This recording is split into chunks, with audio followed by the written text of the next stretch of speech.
আসসালামু আলাইকুম ভিউয়ার্স, কেমন আছে দেশ এবং দেশের বাইরে যে যে প্রান্ত থেকে আমার ভিডিও দেখছো? আশা করি আল্লাহর রহমতে সবাই ভালো আছো, সুস্থ আছো। আলহামদুলিল্লাহ, আমি আমার পরিবারকে নিয়ে ভালো আছি। আপনাদের মাঝে আবারও একটি নতুন ব্লগ ভিডিও নিয়ে হাজির হলাম। ইনশাল্লাহ ভালো লাগবে, আর ভালো লাগলে লাইক দিয়ে ভিডিওটি ফুল ওয়াচ করার চেষ্টা করবেন প্লিজ। আর যারা আমার চ্যানেলে আজকে নতুন তারা লাইক দিয়ে ভিডিওটি দেখার চেষ্টা করবেন। ভিডিওর কোথাও কোনো অংশ যদি একটুও ভালো লেগে যায় তো সাবস্ক্রাইব করে আমার পাশেই থেকে যেতে পারো। আর যারা এই কাজ অলরেডি করে দিয়েছো তাদেরকে অসংখ্য অসংখ্য ধন্যবাদ। আর যারা আমার পরিবারের নতুন সদস্য হতে চাও তো হতে পারো, ঠিক একদিনের পরে তার পরিবারে গিয়ে সদস্য হয়ে যাবো। তো একদিন তো ওয়েট করতেই হবে বন্ধুরা। তো এই যে সকালে মানে চা করে খেয়ে নিয়েছি, আর ডিম সিদ্ধ। আর অন্য পাশে তো দেখতে পেলেন দুধ জাল বসিয়েছিলাম। কারণ আগের দিনের দুধ জাল দিয়ে রাখলে আর ফ্রিজে রাখতে হবে না।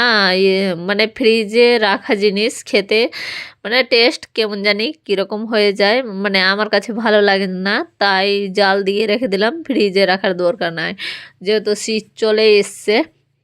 তো আগে বিছানাটাকে গুছিয়ে নিই, তারপরে তো মানে চা খেয়ে লেগে পড়েছি কাজে। আর দেখতে পাবেন আজকে সকালের নাস্তাই করেছি, মানে বা ই আগের দিনের ভাত বেঁচে গিয়েছিল, মানে প্রত্যেক দিন বেঁচে যায়, তো আমি নাস্তা করাটা আপনাদের সঙ্গে শেয়ার করি না। তো আজকে ভাবলাম কি না, জিগেরের বাবা যেহেতু ছিল না, তো আমি ভাবলাম একটু ক্যামেরা বন্দি করি, তাই ক্যামেরাতে নিয়েছি। তো আগে ঘরটর গুছিয়ে নিব, তারপরে নাস্তা করব। আগে মানে কাজ হয়ে গেলে কি খেতে ভালো লাগে, আরাম করে খাওয়া যায় আর কি। আর যদি কাজ ঘরে পড়ে থাকে তো তাড়াহুড়া করে খেতে হয়। আর আমার কাছে তাড়াহুড়া করে খেতে গেলে মানে মনে হয় যে কত আমি তাড়াহুড়াই খেয়েছি, মানে কাজ করতে আর কোনো ইচ্ছাই হবে না। চাটা খেয়ে নিলে মানে ঠিক আছে, চা না খেলে আবার কাজ করতে পারবো না। কিন্তু না, যদি ভারী নাস্তা করে কাজ করতে যাই তো আমার কাজে কোনো এনার্জিই জাগে না। তাই আগে যতগুলা সংসারের মানে আশিবাসি কাজ থাকে ওইগুলাকে আগে পরিষ্কার পরিচ্ছন্ন করে দিই। আর এভাবে আমি প্রত্যেকদিন করি মুছামুছি।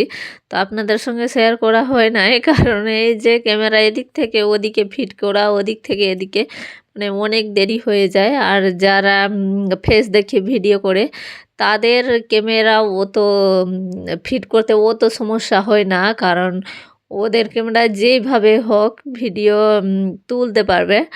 আর আমাদের তো আমাদের আসছে না, এটা আসছে না, এইভাবে করে ক্যামেরা অনেক করে ফিট করতে হয়, তাই অনেক দেরি হয়ে যায় ভিডিওতে। তো দেখা যায় যে যেদিন কাজের চাপ একটু কম থাকে তো বেশি করে ভিডিও করা যায়, আর যেদিন যদি কাজের চাপ বেশি হয়ে যায় তো কম করে ভিডিও করা যায়। তো এই যে নিচের ঘরে চলে এসেছি, তো নিচের ঘরে এসে সব কিছু ঝাড়া মোছা করে নিয়েছি অফ ক্যামেরায়, কারণ এই নিয়ে স্ট্যান্ড নিয়ে আসি না এইটা ঘুরে বেশিরভাগ, আপনারা জানেন। আর কোনো সময় নিয়ে আসা হয়, আবার প্রত্যেক দিন নিয়ে আসা হয় না। তো সব কিছু ঝেড়ে মুছে দিয়েছি, তো ঘরটাকে মুছে নিব। তো হাত দিয়ে মুছছি, তাই একটু ক্যামেরা বন্দি করলাম আপনাদের সঙ্গে শেয়ার করার জন্য। কারণ ওইগুলা রুম তো প্রত্যেক দিন মোছা হয়, আর এইটা রুম প্রত্যেক দিন মোছা হয় না, যেহেতু আজকে দুপুরে কোনো রান্না বান্নার ঝামেলা নাই। কারণ ঝামেলা বলতে কি, ওই যে আমরা মধ্যবিত্তরা মানে রান্না করা থাকতে গেলে আর এক্সট্রা করে রান্না করি না, কি আবার রান্না করে রেখে দিব, খাওয়া এইটা দিয়ে তো খাওয়া হয়ে যাবে, তো ফ্রিজে রাখার দরকার কি। তো এইভাবে আমরা করে চলি, কারণ রান্না অত করে রাখি না। মানে দেখে গেল যে মাছ আছে মাংস রান্না করে দিলাম, মাংস আছে সবজি রান্না করে, এভাবে আমরা করি না। মানে দেখে শুনে আয় বুঝে ব্যয় করাটা অনেক উচিত। আগে বুঝতাম না, কিন্তু ইউটিউবে এসছে অনেক আপুদের রেগুলার ভিডিও দেখতে দেখতে বুঝেছি। আগে থেকে যদি এইভাবে বুঝলে এত সমস্যায় পড়তে হতো না।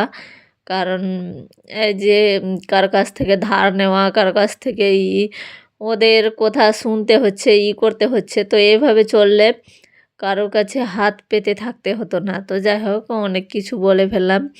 আর আমার কথা যদি কাউকে ভুল মানে খারাপ লাগে তো প্লিজ ক্ষমাসুন্দর দৃষ্টিতে দেখিও। তো জল তুলে নিলাম। কাজ তো করে নিয়েছি সংসারের, জল ছিল তো আবার তুলে রেখে দিলাম, কারণ জলের তো এখন অনেক দরকার।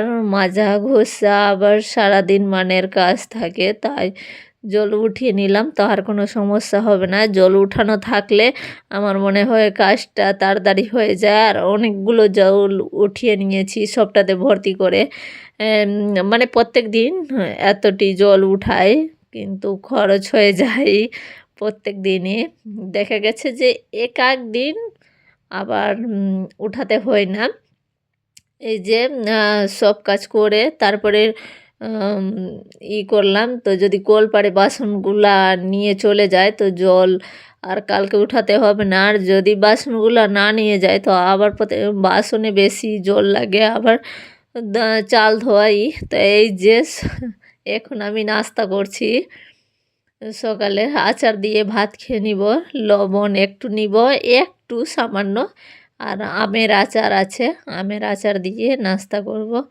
এই যে দুপুরবেলা চলে এসেছি, ভাত রান্না করেছি আজকে শুধু, আর এইটা 2 পিস মাছ ছিল গরম করে নিয়েছি, আর পটল ভর্তা করেছি। তো এইটা দিয়ে এখন দুপুরের খাওয়া হয়ে যাবে। কিছু রান্না করি নাই, রাতের বেলা দেখা যাবে কি কিছু যদি করি। তো তো এই যে রাতের বেলা চলে এসেছি, রাতের বেলা আমি তো আর কিছু খাবো না। এই যে দুধ নিয়ে আসলো জিগেরের বাবাই এখন, তো ওইটা দুধের চা আবার বিকেলে করে খেয়ে নিয়েছি, শেষ হয়ে গেছে যেটা জাল দিয়েছিলাম। তো এইটা আবার রাতের বেলা নিয়ে আসলো, তো যেহেতু টাটকা নিয়ে আসলো দুধ, ভাবলাম কি না একটু চা করে ফেলি। আর এই যে চা করতে গিয়ে জিগেরের বাবা যদি চা করে তা আমার গ্যাসের 12টা বাজিয়েই ছাড়ে।